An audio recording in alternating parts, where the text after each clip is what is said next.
Pas 2 ditësh heshtjen në rrjetet sociale dhe shumë zhurmë nga publiku, Egli ka thyer më në fund heshtjen, duke reaguar për herë të parë pas veprimit të Fifit që hoqi nga YouTube 2 këngët e tyre të përbashkëta, Shuj Shuj dhe Ku je nis.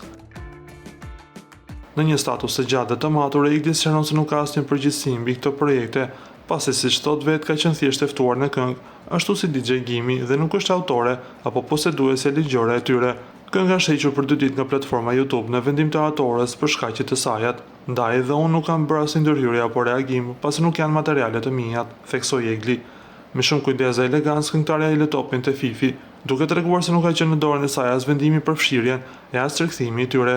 Por ajo gjithashtu shpreh vlerësim për publikun që e ka përkrahur dhe shton se për hir të dashurisë së fansave të saj, ajo është dakord që këngët të rikthehen në aq vendim sa i takon. Por pjesa më interesante mbetet fundi i reagimit të saj, ku ajo konfirmon një shkëputje të qartë dhe të qëllimshme nga Fifi në aspektin profesional.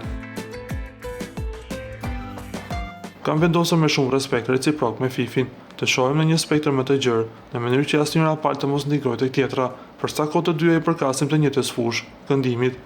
Në përfundim, Egli premton rikthime projekte të reja muzikore dhe shumë surpriza gjatë këtij muaji, duke i falendëruar fansat për dashurinë e pandalshme. Drama vazhdon, por Egli, të paktën për momentin, e mban tonin të qetë dhe diplomatik. Tani topi është tërësisht në fushën e Fifit. Ju lutem klikoni tek butoni subscribe për të marrë të rejat më të fundit nga showbizi shqiptar.